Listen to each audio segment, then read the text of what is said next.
Bună ziua, domnilor și domnilor, și bine ați revenit la mine în garaj.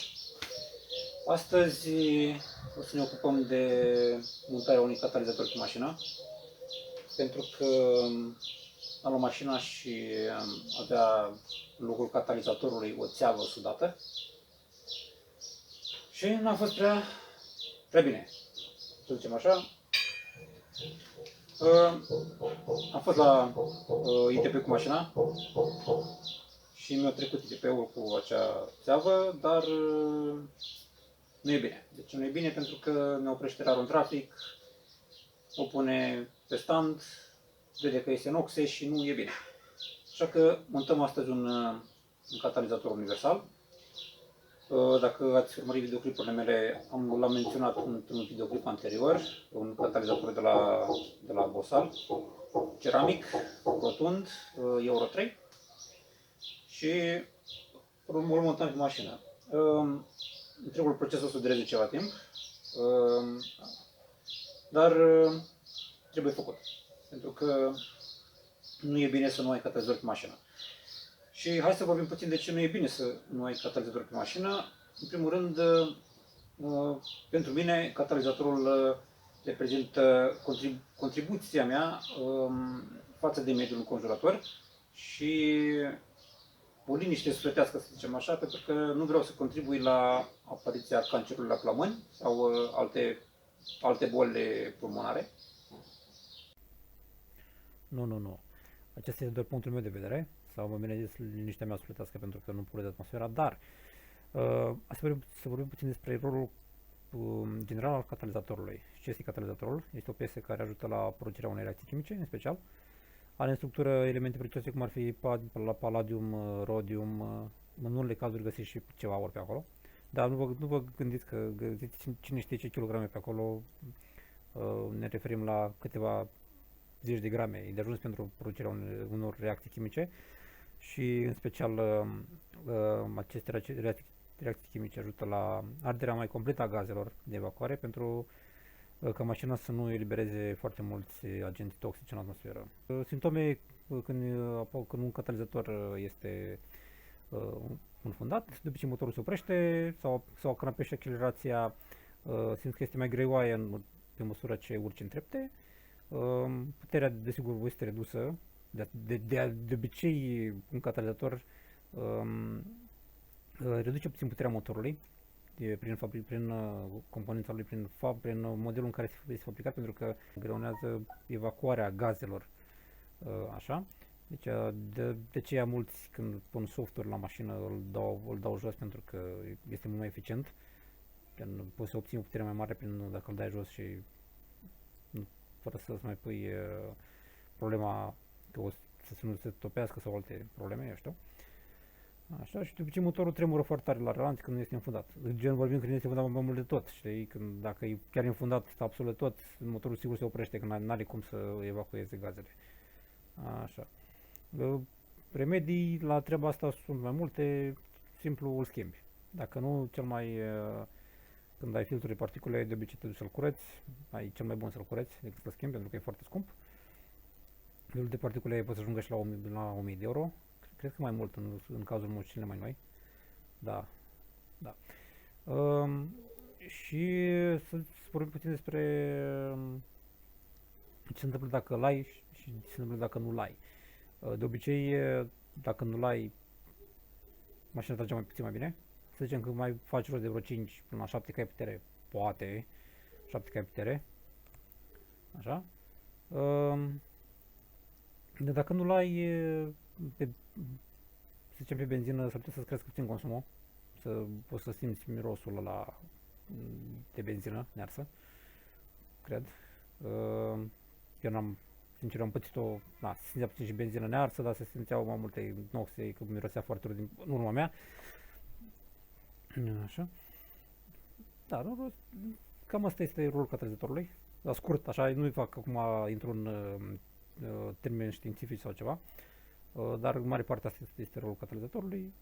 Face o ardere mai completă a gazelor de evacuare, nu poluăm atmosfera și totul este ok. Ok, deci să revenim înapoi la introducere. Așa, și nu e bine. Ne prinde rarul, necertificatul, plătim amendă, un catalizator original de BMW s-ar vinde cu mulți mai mulți bani decât ar face tigaia asta. Și da, unii, dacă prind o mașină din asta, să zicem, o duc din Germania și în țară îi tai catalizatorul, îi pune o țeavă și o vinde mai departe. El deja și-a scos banii pe catalizator. Da? Dar noi nu o să nu facem treburi din astea, vrem să fim complet legal, vrem să fim complet curat, să zicem așa, și punem un catalizator pe mașină. Da. Desigur, mașina mea, neavând un catalizator, băieții au pus, cei care au avut mașina, au pus o țeavă și numai în binarea aia, dacă știți, voi, dacă cei care cunosc 46, are un binare de desubt, unde se îmbină țevile de eșapament. Ei, eu nu mi-am acea îmbinare, așa că trebuie să tai țeava, să sudăm catalizatorul, montăm și un racord flexibil, așa, totul e măsurat, frumos, aceeași dimensiune și după aia trebuie să montăm și o îmbinare. O îmbinare care o am chiar aici, este un colier de 56 dimensiune, cu două cleme pe care o să îl punem, o să-l strângem și sper să funcționeze foarte bine. O să-l dăm puțin cu silicon de temperatură ca să nu scape gaze. Așa. Și să vedem cum o să funcționeze după aceea. Ne apucăm de treabă. O să dureze ceva, după cum am spus, dar merită făcut și trebuie făcut, de mult. Da. Așa că, încă o dată, stați alături de mine și haideți să urmărim procesul de montare a catalizatorului pe mașină. Don't fall, don't forget all the things you've been taught, you've been told. Don't blink, don't run, don't turn left or turn right or look straight at the sun. My mind's going in circles, I'm trying to fight it.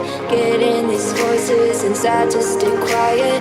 Gone to the place where all this began. Just start again. Oh, you won't see the light until the dawn breaks. No, till it's all said and done. You won't. Update. Plouă. În afară de asta, vrem despre evacuare, am dat-o jos, am ținut puțin, lucrăm singur, am pariat pe faptul că o să mă descurc doar cu partea din spate dată jos, dar nu mi-a ieșit, a trebuit să dau și partea din față, așa o vedeți aici. Acum trebuie să măsurăm catalizatorul, vedem până unde vine el. După aia, ca să putem modifica acest cod, să păstrăm această deviație, pentru că altfel nu putem să mai punem la loc. Desigur, trebuie să tăiem țeava dincolo de sudura aceasta. Deci măsurăm, o să tăiem ca să păstrăm acest cod, pentru ca catalizatorul să vină exact unde trebuie, în locașul acela unde este protejat caroseria de acel scut de aluminiu. Dacă cunoașteți 46, are un scut de aluminiu chiar acolo sub cardan și acolo trebuie să stea și catalizatorul. Vedem cât o să dureze, ne apucăm de treabă.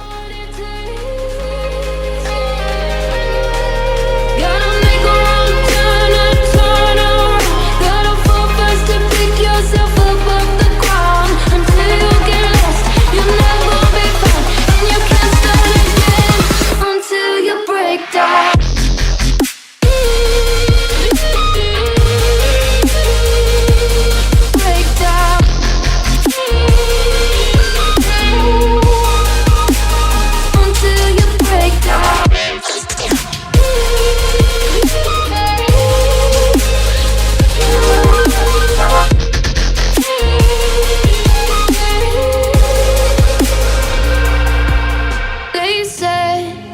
be meek.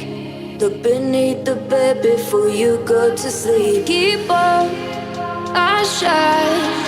You'll surely get burned if you reach out and touch. My mind is a battle, I'm trying to hide it. Getting these voices inside to stay quiet. On to the place where all this began. To start again. Won't see the light until the dawn breaks. No, till it's all said and done, you won't know what it takes. Gotta make a wrong turn and turn around. Gotta fall first to pick yourself up off the ground. Until you get lost, you'll never be found. And you can't start again until you break down.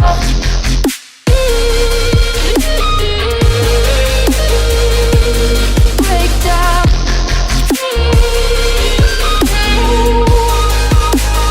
Until you break down.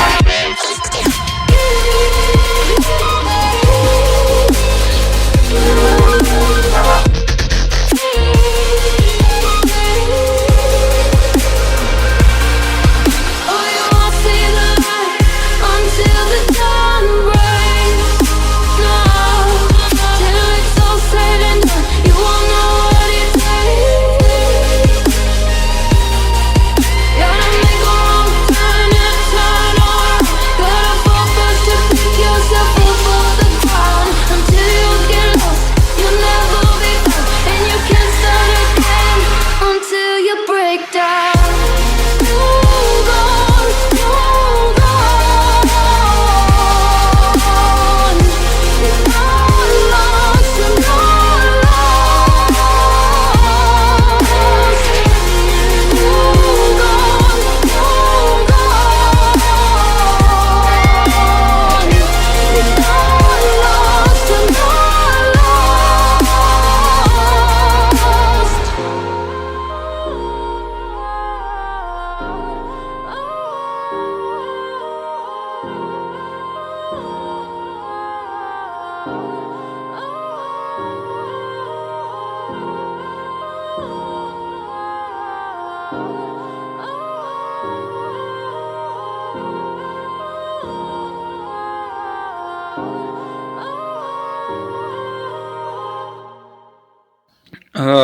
Bine ați revenit.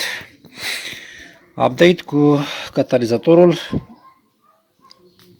Am reușit și am sudat reacordul flexibil și catalizatorul de reacord flexibil. Problema este că aici am spart țeava. Da, s-a dus țeava, asta ce trebuie să o umplu. La sudură am pus un șurub și am rezolvat problema. Da, deci criticată sudura care am găsit-o pe țeavă, dar aici nici mie nu mi-a ieșit, dar măcar am astupat, am reușit și am rezolvat problema.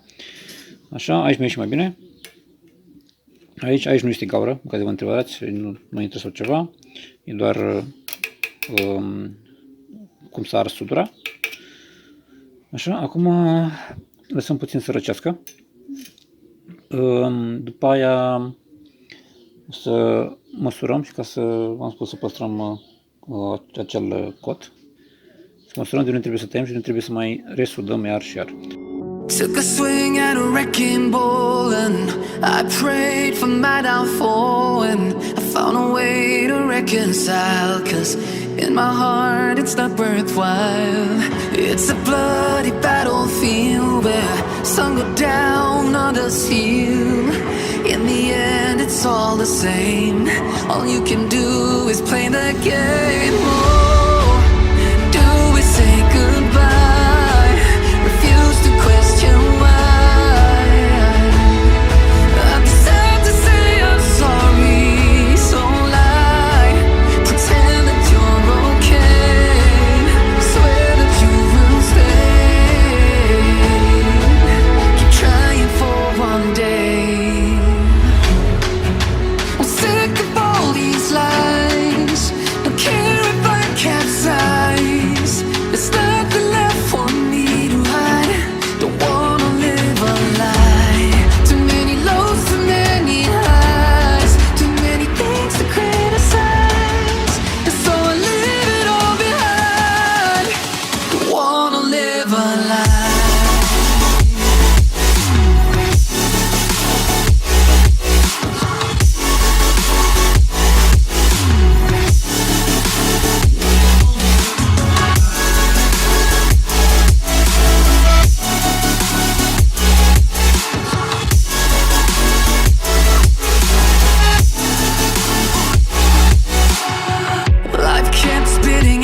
feet and forced me down a dead-end street when all I had went up in flames, burning only dark remains. I cover up every part of my skin, oh, 'cause I don't like the person within, oh. I know I'm the one to blame. All I can do is take the shame, oh. Do we say goodbye? Refuse to question why. I'm too sad to say I'm sorry, so lie and pretend that you're okay. Swear that you will stay. Keep trying for one day. Whoa, I'm sick of all these lies. Don't care if I capsize. There's nothing left for me to hide. Don't wanna live a lie. Too many lows, too many highs, too many things to criticize. So I leave it all behind. Don't wanna live a lie.